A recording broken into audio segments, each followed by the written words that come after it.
তৃণমূলের প্রতিষ্ঠা দিবস। সেই তারিখেই, সেই শুভ লগ্নে, সেই শুভ দিনে ভাঙড়ের বুকে মোচমানে মোচমানে পেঁদাপেঁদি শুভ দিন।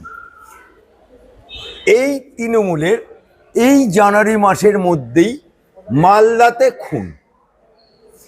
এই জানুয়ারি মাসেই অভয়াকাণ্ডের সঞ্জয়ের ফাঁসি চাই, ফাঁসি চাই চিৎকার করলো।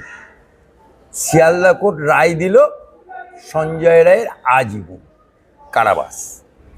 সেই রায়কে চ্যালেঞ্জ করে আমার মহামান্য আদালতে এলো, আদালতে সাবমিট করে বলছে ফাঁসি চাই, ফাঁসি চাই।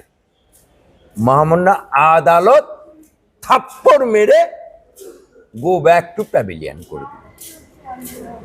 এই সময়ে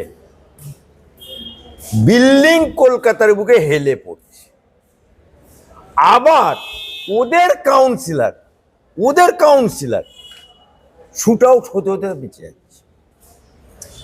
তাই আজকে যে মহিলাটি চাকরির আবেদন নিয়ে সুপ্রিম কোর্টে গেছিল, ব্যাংক মন্ত্রীর মেয়ে বলেই চাকরি পেয়ে যাবে, মন্ত্রীর মেয়ে বলেই লাল আলো গাড়ি চড়বে, মন্ত্রীর মেয়ে বলেই মোটা সোনার হার পরবে, মন্ত্রীর মেয়ে বলেই কানে বড় বড় সোনার রিং পরবে, মন্ত্রীর মেয়ে বলেই রোলেক্সের ঘড়ি পরবে, মন্ত্রীর মেয়ে বলেই সে চাকরি একেবারে ঢংঢঙিয়ে পেয়ে যাবে, সাদা খাতা দিয়ে জমা দিয়ে হোক আর যে কোনো কারণে হোক।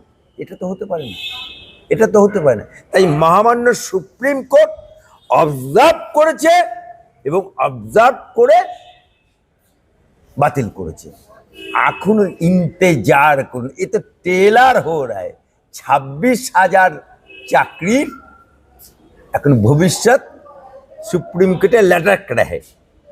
শুনানি শেষ, গল্প শেষ, আমি রায় বাকি আছে। এ রায় 26,000-এর যদি চাকরি চলে যায়, তৃণমূল পার্টিটা, তৃণমূল সরকারটা 26 সাল আসতে হবে। মমতা বাবুকে 26 সাল পর্যন্ত যেতে হবে না। ওই যেমন কেজরিওয়াল মমতা ব্যানার্জি সাপোর্ট করেছিল, শনির দৃষ্টি যেদিকে পড়ে সেটা ধূলিসাৎ হয়ে যায়। মমতা ব্যানার্জি সাপোর্ট করেছিল উদ্ধব ঠাকরেকে, শনির দৃষ্টি দিয়েছিল, ধপাস উদ্ধব ঠাকরে। কেজরিওয়াল ধপাস